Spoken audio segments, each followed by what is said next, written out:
নামাজ পড়ি না ঠিকঠাক মতো, তাহলে আপনি যে বললেন হুজুরদের সাথে আমরা চলি, মাদ্রাসার সাথে আমার সম্পৃক্ত, কোরআনের সাথে সম্পৃক্ত, তাহলে আপনি মিথ্যা, এই দাবিটা আপনার মিথ্যা। কথা কোন ঠিক না ঠিক? এই দাবি আপনার মিথ্যা, এই দাবি সহি নয়।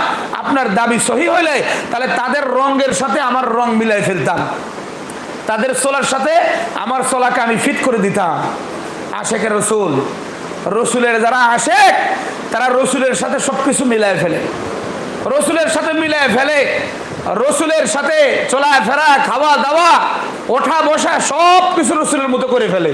তারপরেও কান্দে আল্লাহ তাআলার কাছে, আল্লাহ তাআলার কাছে ফরিয়াদ করতে থাকে যে আল্লাহ আপনার হাবিবের মতো চলার আমাদের তৌফিক দেন, আপনার মহব্বত আমাদের দেন, আপনার হাবিবের মহব্বত আমাদেরকে দান করেন, যেন আপনার হাবিবের মতো করে চলতে পারি। তাহলে আপনি মাদ্রাসার তলবুল ইলমকে, আলেম ওলামাকে, মাদ্রাসাকে মহব্বত করলে তাদের মতো করে আমাদের চলতে হবে। ইনশাআল্লাহ রাজি আছি তো? ইনশাআল্লাহ আমরা এটা জরুরি করতে হবে। কোরআনের সাথে যে সম্পর্ক রাখে, এই সম্পর্ক যার যত গভীর হবে আল্লাহ তাআলার কাছে তার মর্যাদা তত বেশি হবে। এই কোরআনের সাথে যার সম্পর্ক যত গভীর তার মর্যাদা আল্লাহ তাআলার কাছে তত বেশি। অল্প সম্পর্ক তাহলে অল্প মর্যাদা, বেশি সম্পর্ক বেশি মর্যাদা। এখন আপনি খেয়াল করেন আপনি কোরআনের সাথে কি পরিমাণ সম্পর্ক রাখবেন, এটা হলো আপনার মেন কাজ। আপনি এখন ভাইবে এখান থেকে যাওয়ার পরে আপনি এখন চিন্তা করবেন যে আমি কোরআনের সাথে কি পরিমাণ সম্পর্ক রাখবো, সম্পর্ক আমি কি পরিমাণ রাখবো। যদি বেশি সম্পর্ক রাখি তাহলে আল্লাহর কাছে আমার মর্যাদা বেশি হবে, আরো বেশি আরো বেশি, এরকম করে যত বেশি সম্পর্ক হবে তার গভীরতা তত দূর যাবে, তত দূর যাবে। কিন্তু অল্প থেকেই শুরু, একদম প্রথম স্টেপ থেকেই তার মর্যাদা বাড়া শুরু হয়ে যাবে।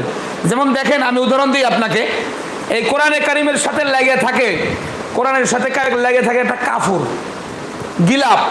এই কাফুরের দাম বেড়ে যায়। কাফুরের দাম কেমন বেড়ে গেল? ফিকহের কিতাবে ফুকাহায়ে কেরাম লিখেছেন যে এই কাফুর প্রত্যেক ৩-৪ দিন পর ধুইতে হবে। আমরা তো গিলাফ লাগাইছি কোরআনে কারিমে, মাসকে মাস, বছরকে বছর গেছে, ওই কাফুর আর ধুই না। এটা কোরআনের সাথে বেহুরমতি, এরকম চলবে না। কোরআনের সাথে যে কাফুরটা লাগলো এটার দাম বেড়ে গেল। এই কাফুরের নিয়ম হলো আমরা যে পোশাক পরছি এর চাইতেও 10 টাকা 5 টাকার দাম বেশি হইতে হবে, সেই কাফুর দিয়ে কোরআনের গিলাপ লাগাইতে হবে। বাপ মরে গেছিল, কাফন লাগাইছিল, ওই কাফন থেকে একটু কাপড় বাঁচছে, ওটা দিয়ে কোরআন শরীফের গিলাপ লাগাইছে। এটা কোরআনের ইজ্জত হলো না, এটা অসম্মান হলো। এটা আমাদের থেকে আমাদের এই ব্যাপারে সাবধান। এটা মাদ্রাসার যেহেতু প্রোগ্রাম, এই জন্য এগুলো বিষয়ে বলা জরুরি আমাদের। আপনার গ্রামে মসজিদে কোরআন শরীফ আছে কিন্তু গিলাপ নাই, আপনি এটার হেফাজতের দায়িত্ব নেন, আপনি এটা হেফাজত করেন। এই দৃষ্টিভঙ্গির থেকে যেটা আল্লাহর কালাম, এটা আল্লাহর কালাম, এই কোরআন অক্ষত কিয়ামত পর্যন্তর জন্য একটা জের জবর পর্যন্ত কেউ পরিবর্তন করতে পারবে না। তাই আমি তাকে হেফাজত করার জন্য গিলাপ লাগাই দিলাম।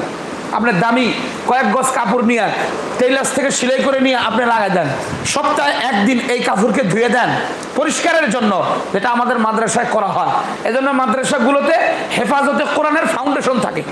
বগুড়া জামিল মাদ্রাসা হেফাজতে কোরআনের একটা ছাত্রদের গ্রুপ আছে, ওই ছাত্রগুলো কোরআন মানে বান্ডিং ঠিক করে, গেলাপ ধুয়ে দেয়, এরপরে এটা কোনটার গেলাপ নেয় সেটার গেলাপ লাগায়, এবং এখানে অর্থ প্রত্যেকে 5 টাকা 10 টাকা করে জমা করে।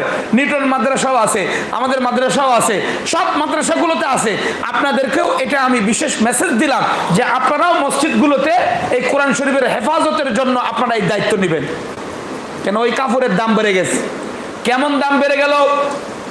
ফিকহের কিতাবে ফুকাহায়ে কেরাম লিখেছেন আপনার কাপড় আপনি যে কোনো জায়গায় ধুইতে পারেন, এটার কোনো নিয়ম কানুন নাই। কিন্তু কোরআনে কারিমের ওই গেলাপ ধোয়ার জন্য ফুকাহায়ে কেরাম নিয়ম দিয়েছে, আলাদা একটা পাত্রে ধুবেন, এই পানি যেখানে সেখানে ফালানো যাবে না।